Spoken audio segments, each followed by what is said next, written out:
Shalom, salam berkat dari kami untuk pendengar sekalian. Saat ini pendengar akan diberkati dengan program Hari Ini Harinya Tuhan bagian yang ke-8. Sebuah program rohani tentang doktrin Alkitab yang menolong kita untuk semakin tertanam dalam kebenaran firman dan bertumbuh dalam kemuliaan. Bersama hambanya, Pendeta Gilbert Lumendo, STH. Banyak orang merasa doktrin Alkitab sebagai sesuatu yang membingungkan. Tetapi tahukah saudara bahwa doktrin Alkitab intinya adalah memahami Alkitab dengan benar, dengan pemahaman yang sistematis, sehingga kita terus dapat tertanam di dalam kebenaran firman, sehingga kita terus bertumbuh di dalam kemuliaan Allah. Buka hati saudara sekalian untuk menerima berkat-berkat firman-Nya hari ini. Kalau kita bicara tentang kata pertobatan, seringkali kata itu disertai dengan kata kemustahilan. Mungkin setelah mendengar program ini berkata, kenapa pendeta kalau bicara tentang pertobatan bicara tentang kemustahilan? Karena kalau kita bicara tentang bertobat, biasanya kita pikirin kan yang jahat-jahat gitu. Kita pikirin suami yang udah kepala batu. Kita pikirin anak yang sudah terlibat dengan narkoba. Kita pikir dengan orang yang hidupnya udah sama sekali udah gak bisa diatur gitu. Lalu kita pikir orang kayak begitu mau bertobat, rasanya udah gak mungkin gitu. Nah, dunia ini penuh dengan orang-orang yang menurut kita udah gak mungkin bisa bertobat. Tetapi tahukah saudara bahwa kita punya Allah yang dahsyat dan luar biasa? Apa yang manusia pikir sudah gak mungkin, bagi Allah tidak ada perkara yang mustahil. Hanya persoalannya, masihkah kita punya iman? Yang pertama, untuk mendoakan mereka. Yang kedua, untuk menabur firman. Dan yang ketiga, untuk menabur kasih. Saya percaya 3 hal itu adalah kunci, yaitu kita berdoa, kita menabur firman, kita menabur kasih. Hanya itu tugas kita. Kita tidak pernah diberikan tugas oleh Tuhan untuk mempertobatkan orang, karena hanya Allah sendiri yang mampu merubah hati manusia. Tapi tugas kita mendoakan, menabur firman, menabur kasih. Maka Allah sendiri yang akan mengerjakan kuasanya. Haleluya. Selamat datang dalam program kita hari ini, Harinya Tuhan, sebuah program rohani yang membawa kita masuk dalam pengenalan akan firman Tuhan, sehingga hidup kita menjadikan firman Tuhan sebagai dasar keseharian hidup kita, sehingga langkah-langkah kita penuh dengan kesadaran akan penyertaan Tuhan, bahwa Dia Allah yang tidak pernah gagal, Dia Allah yang tidak pernah mengecewakan, Dia Allah yang selalu memberi yang terbaik buat anak-anaknya. Haleluya. Dan dalam program ini kita sedang mau membahas tentang pertobatan Saulus. Nah, saudaraku yang kasih dalam Tuhan, memang pertobatan Saulus ini kalau kita pelajari cukup dalam sekali. Nah, saudaraku yang kasih dalam Tuhan, Saulus latar belakangnya adalah seorang yang sangat jahat. Meskipun dia adalah seorang yang mengenal kebenaran, karena dia adalah seorang yang belajar hukum Taurat, dia tahu kebenaran hukum Taurat, tetapi dia tidak mengerti kebenaran Allah secara pasti bahwa Mesias dilahirkan melalui Kristus. Nah, saudaraku yang kasih dalam Tuhan, apa yang terjadi? Karena dia menjadi kemudian fanatik terhadap agamanya, tapi bukan fanatik terhadap kebenaran. Apa yang terjadi? Lalu kemudian dia mulai menganiaya orang percaya. Istilah sekarang, gereja dibakar, hamba-hamba Tuhan dianiaya, ditangkap oleh pimpinan orang yang bernama Saulus ini. Tetapi apa yang terjadi? Tidak ada seorang pun yang membalas, tidak ada seorang pun yang merancangkan yang jahat buat hidup Saulus. Tetapi semua mendoakan, semua mendoakan, semua mendoakan. Dan apa yang terjadi? Sinar terang menerpa wajahnya, dia jatuh dan dia bertobat. Nah, saudara yang kasih dalam Tuhan, berarti kita bisa lihat pelajaran yang sangat indah dalam Kisah Rasul pasal 9. Kisah Rasul pasal 9, Kisah Rasul pasal 9, ayat yang pertama sampai ayat yang ke-19 itu akan kita pelajari. Sementara itu berkobar-kobar hati Saulus untuk mengancam dan membunuh murid-murid Tuhan. Ia menghadap imam besar. Lihat, saudara yang kasih dalam Tuhan, dia punya semangat untuk membunuh murid-murid Tuhan. Lihat ayat yang kedua. Kepada imam besar dia meminta surat kuasa daripadanya untuk dibawa kepada majelis-majelis Yahudi di Damsyik, supaya menemukan laki-laki atau perempuan yang mengikuti jalan Tuhan. Ia menangkap mereka dan membawa mereka ke Yerusalem. Dalam perjalanan ke Damsyik, berarti dia jalan ke Damsyik sudah dengan surat kuasa dari imam besar. Ketika ia sudah dekat kota itu, tiba-tiba cahaya memancar dari langit mengelilingi dia. Ia rebah ke tanah dan kedengaran olehnya suatu suara yang berkata kepadanya, "Saulus, Saulus, "Mengapakah engkau menganiaya aku?" Jawab Saulus, "Siapakah engkau Tuhan?" Katanya, "Akulah Yesus yang kau aniaya itu. Tetapi bangunlah dan pergilah ke dalam kota, di sana akan dikatakan kepadamu apa yang harus kau perbuat." Maka termangu-mangulah teman-teman seperjalanannya, karena mereka memang mendengar suara itu, tetapi tidak melihat seorang juga pun. Saulus bangun dan berdiri lalu membuka matanya, tapi ia tidak dapat melihat apa-apa. Mereka harus menuntun dia masuk ke Damsyik. 3 hari lamanya ia tidak dapat melihat, dan 3 hari lamanya ia tidak makan dan tidak minum. Di Damsyik ada seorang murid Tuhan bernama Ananias. Firman Tuhan kepada dalam satu penglihatan, "Ananias," jawabnya, "Ini aku Tuhan."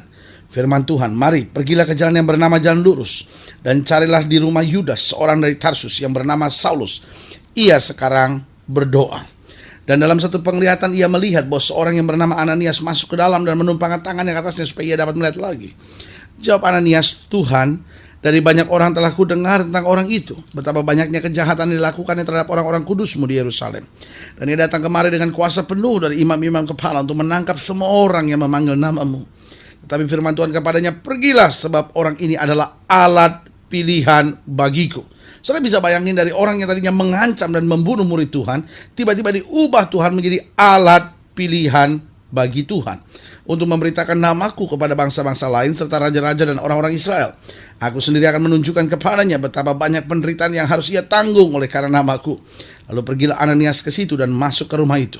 Ia menumpangkan tangannya atas Saulus, katanya, "Saulus, saudaraku, Tuhan Yesus yang telah menampakkan diri kepadamu di jalan yang kau lalui telah menyuruh aku kepadamu supaya engkau dapat melihat lagi dan penuh dengan Roh Kudus." Dan seketika itu juga seolah-olah selaput gugur dari matanya, sehingga ia dapat melihat lagi. Ia bangun lalu dibaptis, dan setelah ia makan, pulihlah kekuatannya. Lihat saudaraku yang kasih dalam Tuhan, pertobatan Saulus dari ayat-ayat bacaan yang kita pelajari ini mengajar kita beberapa hal yang sangat luar biasa.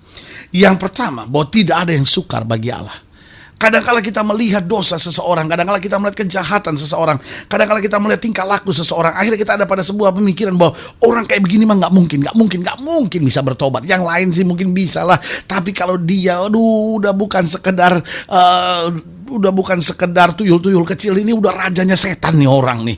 Jangankan setan juga udah malas sekali lihat dia gitu. Kadang-kadang kita udah menutup pintu sendiri tentang kejahatan seseorang. Tapi saudaraku yang kasih dalam Tuhan, waktu kita lihat seorang yang seperti Saulus yang memakai agama justru untuk menghancurkan orang lain, memakai agama justru untuk mendatangkan keresahan, memakai agama dan mengatasnamakan agama, tapi untuk menghina agama itu sendiri. Saudaraku yang kasih dalam Tuhan, kalau orang seperti Saulus bisa diselamatkan, berarti saudaraku yang kasih dalam Tuhan, suami saudara juga bisa diselamatkan, istri saudara juga bisa dijamah Tuhan, anak-anak saudara juga bisa dijamah oleh Tuhan, mertua saudara juga bisa dijamah oleh Tuhan, menantu saudara juga bisa dijamah oleh Tuhan, bos saudara bisa dijamah oleh Tuhan. Siapapun dia, selama engkau mendoakan, dengar baik, selama engkau mendoakan, menabur firman, menabur kasih, tidak ada yang sukar bagi Allah. Pelajaran dari pertobatan Saulus jelas bahwa orang seperti Saulus yang dengan surat kuasa dari imam besar siap menganiaya jemaat Tuhan di Damsyik, dijamah oleh Tuhan dengan cara yang ajaib dan luar biasa. Yang kedua saya pelajari, dalam kisah pertobatan Saulus, kita bisa belajar yang pertama, tidak ada yang sukar bagi Allah. Lalu yang kedua yang kita pelajari, bahwa Allah tidak kekurangan cara. Kadang-kadang kita pikir, ya tapi gimana gitu suami saya bisa bertobat? Dia setiap kali saya mau ajak ke gereja dia marah. Saya ngomong tentang Tuhan aja dia usir saya. Loh gimana gitu? Gimana jalannya? Saudara gue yang kasih dalam Tuhan, kita nggak perlu tahu caranya. Kita tidak pernah perlu tahu bagaimana Allah akan menolong kita. Kita cukup percaya bahwa Dia pasti akan menolong kita. Saudaraku, saya terlalu percaya Allah kita adalah Allah yang kreatif. Ketika kita sedang panik dan berkata Tuhan tidak ada jalan, Tuhan tersenyum dan berkata, anakku, masih ada 1001 jalan. Kita memandang dari kacamata yang sempit, tetapi Allah memandang dari kacamata yang begitu luas. Allah tidak pernah kekurangan cara. Allah bisa menjamah anakmu yang sudah menikah dengan orang yang lain iman. Allah dapat menjamah anakmu yang sudah terlibat dengan narkoba. Allah dapat menjamah anakmu yang hidup dengan cara hidup yang sama sekali gak layak. Buat Tuhan gak ada perkara yang mustahil. Allah bisa menjamah suamimu yang sudah hidup keras, judi, minum, mabuk, main perempuan dan segala sesuatu. Jangan engkau putus asa. Karena saya percaya nggak kebetulan saudara ada di program ini untuk sama-sama belajar bahwa nggak ada yang sukar bagi Allah. Tapi kita juga belajar bahwa Allah tidak pernah kekurangan cara. Dia selalu punya cara yang manis, yang terbaik untuk mengubahkan hidup seseorang dan menjamah hidup seseorang. Allah bisa saja kirim seseorang, Allah bisa saja kirim keadaan yang sukar, Allah bisa saja kirim situasi di mana seorang nggak bisa buat apa-apa lagi, akhirnya harus datang dan kembali kepada Tuhan. Allah punya 1001 cara. Tinggal sekarang persoalannya, masihkah kita beriman? Masihkah kita mendoakan? Jangan bilang sama saya, aduh saya udah capek deh. Saya udah percuma dengan semuanya. Kalau kita menyerah, kita nggak akan lihat kemenangan. Tapi kalau kita berserah, kekuatan datang dan kemenangan itu pasti. Yang ketiga, pertobatan Saulus mengajar kepada kita bahwa kalau tiba waktu Tuhan, tidak ada yang dapat menolak. Amin. Kalau tiba waktu Tuhan, tidak ada yang dapat menolak. Saudaraku yang kekasih dalam Tuhan, Saulus benci sekali dengan jalan Tuhan ini. Benci sekali sampai dia rancangkan hal-hal yang jahat. Tetapi persis waktu Tuhan, sinar terang menerpa wajahnya. Oh, Saulus gak bisa berdebat lagi. Tiba-tiba dia berkata, siapa engkau Tuhan yang aku aniaya?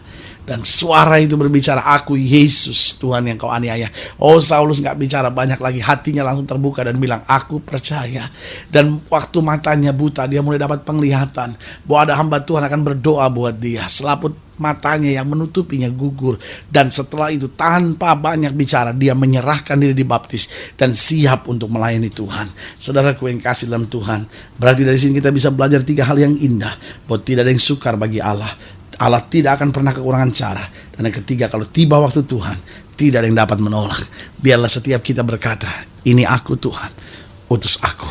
Aku mau menjadi yang terbaik untuk kemuliaan nama Tuhan. Sehingga aku senantiasa memberikan yang terbaik bagi Tuhan. Haleluya. Kalau saudara ingin dilayani lebih jauh, hubungi kami melalui telepon, hubungi kami melalui surat, kunjungi website kami. Karena kami ada untuk membawa Bapak Ibu Saudara senantiasa lebih dekat pada Tuhan dan mengalami kasih kuasa mujizat yang luar biasa. Haleluya. Melalui program ini juga secara khusus saya mau berdoa buat setiap saudara yang sakit, setiap saudara yang berbeban berat, setiap saudara yang sakit, setiap saudara yang berbeban berat. Kalau saudara ingin didoakan secara khusus, saudara boleh taruh tangan kanan saudara di dada dan kita doa. Bapa, dalam nama Yesus, hamba doa buat yang sakit, hamba doa buat yang berbeban berat, hamba doa buat mereka yang sedang punya beban untuk mendoakan suaminya, istrinya, anak-anaknya, orang di sekitarnya. Kadang-kadang kami pikir udah gak mungkin lagi, tetapi hari ini kami belajar, tidak kebetulan kami dengar program ini. Hamba berdoa dalam nama Yesus, kuatkan iman kami sehingga kami tetap mendoakan, menabur firman, menabur kasih, sehingga lewat hidup kami nama Tuhan dipermuliakan. Di dalam nama Yesus hamba berdoa dan kami rebut mujizat sesuai dengan janji Tuhan dalam kehidupan kami. Di dalam nama Yesus kami berdoa. Haleluya. Amin. Saudaraku yang kasih dalam Tuhan, kita sudah berdoa dan ingat Allah tidak pernah lalai menepati janjinya. Inilah saatnya buat kita untuk bangkit beriman, percaya, berharap sepenuhnya pada Tuhan. Karena kita tahu bahwa bersama dengan Yesus kita cakap menanggung segala perkara. Doa saya menyertai saudara sampai berjumpa pada program berikut. Dan ingat, jadikan hari ini harinya Tuhan. Haleluya.